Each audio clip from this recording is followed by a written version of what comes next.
हिमाचल में मंत्रियों को लेकर घमासान, हाईकमान का होगा आखिरी फैसला। सीएम के बाद शुरू हुई मंत्री पद की दौड़। हिमाचल के मुख्यमंत्री सुखविंदर सुक्खू ने रविवार को सीएम पद की शपथ ले ली। वहीं अब कैबिनेट के गठन पर खूब उठापटक चल रही है।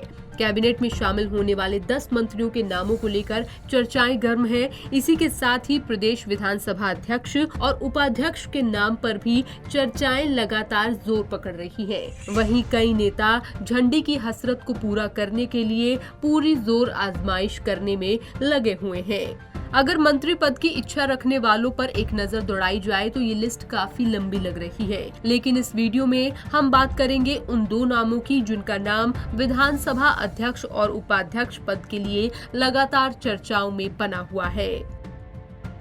विधानसभा अध्यक्ष और उपाध्यक्ष के लिए 2 नाम चर्चित। सबसे पहला नाम है सोलन से वरिष्ठ नेता कर्नल धनीराम शांडिल का, जिन्हें विधानसभा अध्यक्ष नियुक्त किया जा सकता है।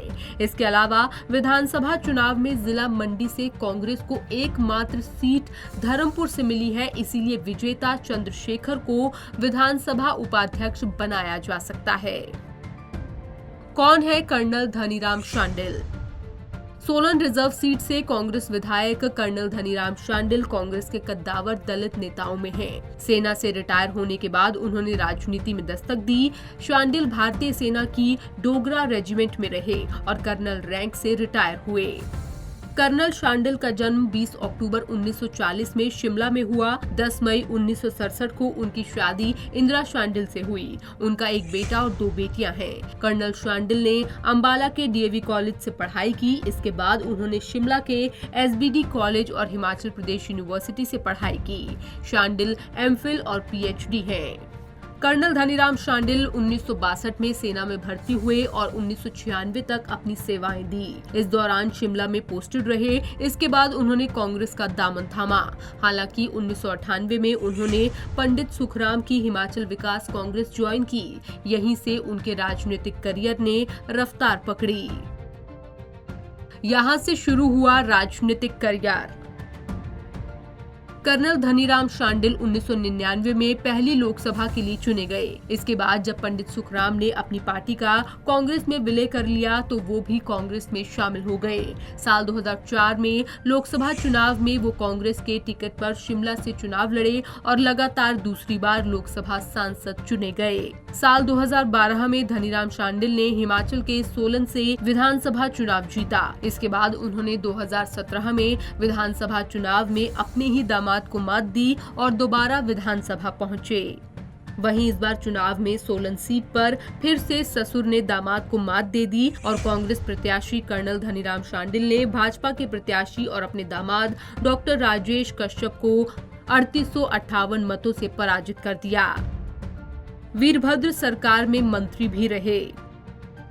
शांडिल पहले वीरभद्र सरकार में सामाजिक एवं अधिकारिता मंत्री रह चुके हैं। सोलन सदर सीट से लगातार तीसरी बार विधायक चुने गए हैं। इसके अलावा वो एआईसीसी के मेंबर भी रह चुके हैं। वहीं आपको बता दें, हिमाचल के मुख्यमंत्री के नाम का खुलासा होने से पहले इस पद के लिए सोलन जिला के कर्नल धनीराम शांडिल भी एक दावेदार के तौर पर माने जा रहे थे, लेकिन सुखविंदर सुक्खू और प्रतिभा सिंह गुट के दबाव की टैक्टिक से उनका नाम पीछे रह गया। अब उन्हें मंत्री पद का इंतजार है।